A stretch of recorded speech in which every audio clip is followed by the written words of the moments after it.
Welcome to our channel scholar portal. তো বন্ধুরা, আজকে আমরা ফিজিক্সের আরেকটা প্রশ্ন, লেয়ার 3 রিলেটেড আরেকটা প্রশ্ন নিয়ে এসেছি। তো এই ধরনের প্রশ্ন কিন্তু তোমাদের মেন পরীক্ষায় আসতে পারে, ঠিক আছে? তো তোমরা একটু অবশ্যই ভালোভাবে কিন্তু এগুলোকে বোঝার চেষ্টা করবে এবং তোমাদের কিন্তু পরীক্ষা আসতে পারে। ওকে, তো চলো শুরু করা যাক। প্রশ্নটা আছে যে 6 মিটার/সেকেন্ড সমবেগে চলমান একজন সাইকেল আরোহী এ অপর একজন সাইকেল আরোহী বি কে অতিক্রম করে, ঠিক আছে, যে এর থেকে 3 সেকেন্ড আগে একই বিন্দু থেকে যাত্রা শুরু করেছিল। ওকে, মানে তোমার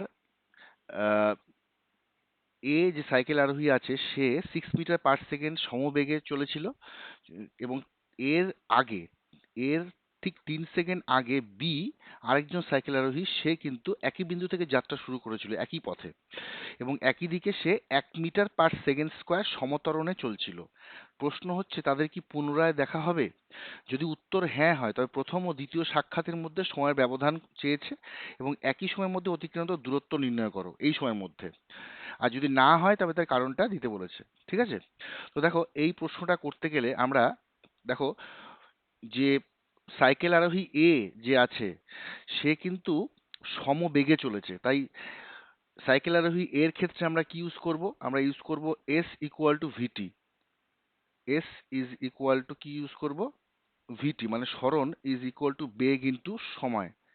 এই ফর্মুলাটা আমরা ইউজ করব। কিন্তু বি যে সাইকেল আরোহী আছে সে কিন্তু দেখো, আহ, শূন্য প্রাথমিক গতিবেগ থেকে শুরু করে সে কিন্তু সমত্বরণে চলছে, ঠিক আছে, এবং তার ক্ষেত্রে কিন্তু সমবেগ কিন্তু হচ্ছে না। তো এই ক্ষেত্রে কি হচ্ছে, এস ইজ ইকুয়াল টু সমত্বরণে আমরা ফর্মুলাটা একটা জানি, S is equal to UT, ঠিক আছে, UT plus half F T square. আমরা এই একটা ফর্মুলা জানি, ঠিক আছে, half of F T square. এই ফর্মুলাটা কিন্তু আমরা ইউজ করতে হবে। তো কখন S equal to VT use করব সমবেগের ক্ষেত্রে, আর কখন আমরা UT plus half of F T square use করবো সেটা জানতে হবে। তো অঙ্কটা করতে গেলে দেখো, প্রথমে ধরি যে তোমার এ টি সেকেন্ড পরে বি কে অতিক্রম করে ধরলাম, তাহলে এর সমবেগ কত? 6 মিটার/সেকেন্ড বলা আছে। তাহলে সরণ এই তোমার টি সময় পরে, টি সময়ে তাহলে এ যে সাইকেল আরোহী আছে তার সরণ কত? 6 × টি metre, correct?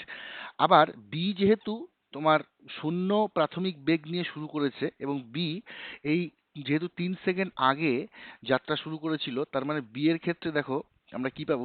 You into T এর টি মানে হচ্ছে টি+3 প্লাস হাফ অফ এ, এ মানে এখানে ত্বরণ, টি+3 হোল স্কোয়ার, ঠিক আছে? তাহলে এখানে এটা তো জিরো হয়ে যাবে। তার কারণ কি? তার কারণ হচ্ছে আমার ইউটা জিরো, সেই জন্য এটা জিরো হয়ে যাবে। ইন্টু টি+3 হাফ ইন্টু ওয়ান, ওয়ানটা কি ত্বরণ, দেখো প্রশ্নে বলে দেওয়া আছে 1 মিটার/সেকেন্ড সমত্বরণে। তাহলে হাফ ইন্টু ওয়ান ইন্টু টি+3 তার হোল স্কোয়ার। ওকে, তাহলে এখান থেকে আমরা কি পেলাম? হাফ ইন্টু টি+3 হোল স্কোয়ার মিটার। তো যদি ওরা সাক্ষাৎ করে তার মানে দুইজনে টি সময় পরে প্রথমজন গেছে 60, পরের জন গেছে হাফ অফ টি+3 হোল স্কোয়ার। এইটা কি হবে? সেম হবে, সেম দূরত্ব গেছে, তাহলে 60 ইজ ইকুয়াল টু এটা। তাহলে নেক্সট দেখো আমরা কি পাচ্ছি? যদি আমরা পাই এটাকে, আমরা টি+3 হোল স্কোয়ার করছি, টি² + 60 + 9 a + b whole square formula equal to 12t। এটাকে যদি আমরা সলভ করি, দেখো টি² - 60 + 9, এটা বেসিক্যালি কি হচ্ছে, এটা হবে আমাদের, আমরা যদি দেখি এটা t-3, তাই তো, t-3 তার whole square is equal to হবে 0। অর্থাৎ টি যে বীজটা, দুটো বীজই কিন্তু 3 এবং 3, সেই জন্য বলা হচ্ছে নিরূপক যেটা আছে, এই নিরূপক হচ্ছে তোমার b² - 4ac। এই যে নিরূপকটা এটা কিন্তু 0। তার মানে হলো যে যেহেতু বীজদ্বয় সমান, তার মানে সুতরাং একবার কিন্তু মিলিত হবে। তারা কি হবে?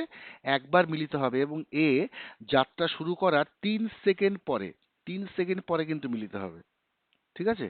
তো এই ছিল আমাদের প্রশ্ন।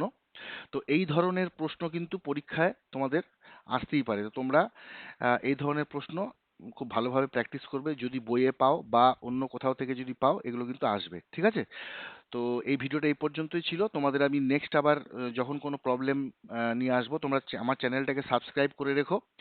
আর ডিসক্রিপশন বক্সে যে হোয়াটসঅ্যাপ লেয়ার 3 গ্রুপের যে লিঙ্ক আছে, সেখান থেকে তোমরা অবশ্যই আমার গ্রুপে জয়েন করতে পারো, ঠিক আছে? তোমরা অনেক অনেক স্টুডেন্ট ওখানে আছে।